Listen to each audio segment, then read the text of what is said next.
शिव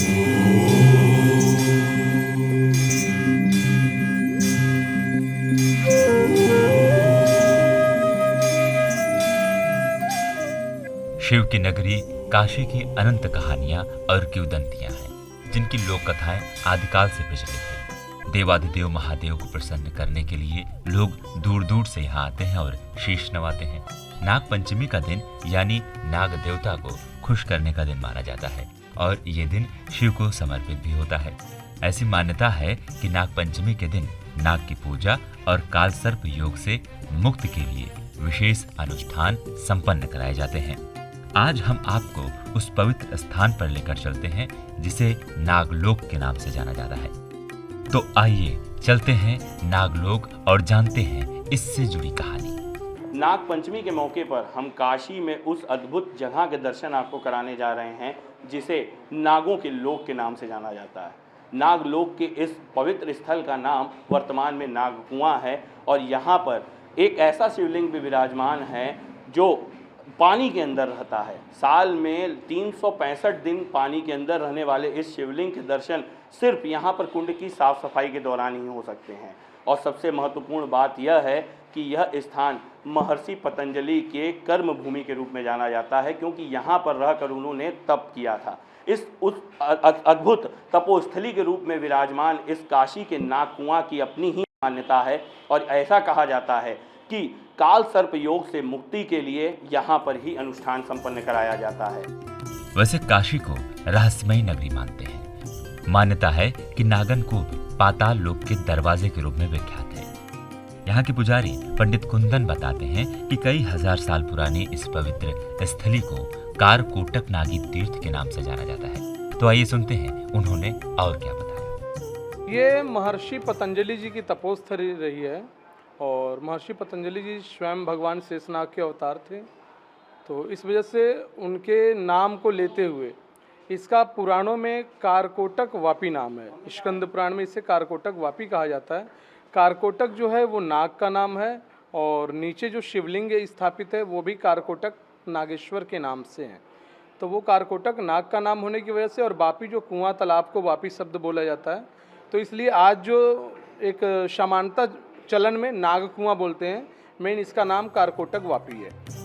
कहते हैं कि इस कूप के अंदर कई हजार साल पुराना शिवलिंग महर्षि पतंजलि ने स्थापित किया था। उस शिवलिंग के ठीक नीचे एक बड़ा सा गहरा रास्ता भी है। ऐसा कहा जाता है कि ये रास्ता पाताल लोक यानी कि नागलोक को जाता है। अपने आप में अनसुलझे रहस्यों को समाये हुए इस नाग कुंड की कहानी भी हमने पुजारी जी से पूछी, तो उन्होंने कहा, मेन महर्षि पतंजलि की तपोस्थली होने की वजह से वो स्वयं शेषनाग भगवान के अवतार थे, तो उनका एक जन्म उत्सव के रूप में भी नाग पंचमी को देखा जाता है। लोग नाग पूजन करते हैं और जो भी जातक को काल सर्प दोष होता है वो इस स्थान पे आके शांति पूजन कराते हैं, जिससे उनकी इस चीज़ की शांति होती है। तो मेन विशेष स्थान ये काल सर्प दोष पूजन के लिए और नाग पूजन के लिए ये स्थान का मेन विशेष महत्व है।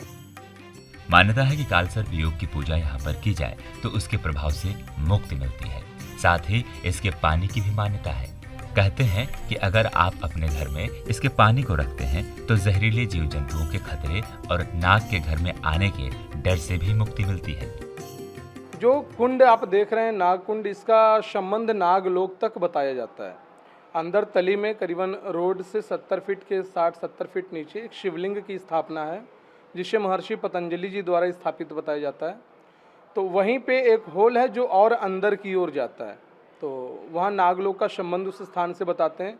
वो शिवलिंग हमेशा उस पानी में होने की वजह से उस पानी की एक शक्ति अलग हो जाती है, जिस कारण बताया जाता है कि अगर इस जल को घरों में छिड़काव किया जाए या इसको ग्रहण किया जाए, जिससे कि असाध्य और जहरीले जंतु वगैरह का भय खत्म हो जाता है और व्यक्ति अगर किसी भी प्रकार से पीड़ित है तो उसका पीड़ा का भी निवारण होता है इसके जल से।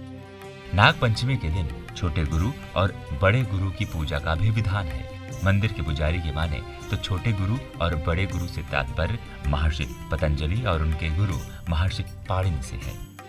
यहाँ पर आए श्रद्धालु भी कहते हैं कि यहाँ पर आने से मन को असीम शांति मिलती है। यहाँ बहुत बड़ी हमको शांति मिलती है और ये समझ लीजिए कि नागदोष का यहाँ पूजा भी होता है, उज्जैन में भी पूजा होता है और यहाँ हम लोगों को बड़ा शांति मिलता है पूजा करने से। कहते हैं कि गुरु महर्षि पाणिनि ने पाणिनि सूत्र की रचना यहीं पर की थी। वैसे ये मंदिर कितना पुराना है, इसका अंदाजा आप इसी बात से लगा सकते हैं कि सतयुग में इसी स्थान पर महाराजा हरिश्चंद्र के बेटे को सर्प ने काटा था। हमने पुजारी जी से इस मंदिर के कालखंड के बारे में जानकारी चाही तो उन्होंने कहा, जीर्णोद्धार हुआ था संवत 1 में। अच्छा। आज संवत 2078 करीब है। आपको मरम्मत कार्य का इतिहास मिलता है। वहीं जब जीर्णोद्धार 3000 वर्ष पूर्व हुआ हो तो ये स्थान कितने हजार वर्ष पुराना है, ये अपने आप में बड़ा सवाल है। पुराणों में वर्णित है कि इसके अंदर पाताल लोक जाने का भी रास्ता है। काशी के इस पवित्र स्थल पर पूजन पाठ कराने से नाग दोष से तो मुक्ति मिलती है, काल सर्प योग का जो प्रभाव है वो तो कम होता ही है, साथ ही साथ यहाँ कुंड के पानी के छिड़काव और उसका आचमन करने से जहरीले जीव जंतुओं के खतरे से भी मुक्ति मिल जाती है। यानी इस पवित्र स्थल के बारे में आप जानिए और काशी आकर यहाँ पर दर्शन कर खुद को धन्य करिए। वाराणसी से कैमरामैन मनोज के साथ मैं गोपाल मिश्र, ईटीवी भारत।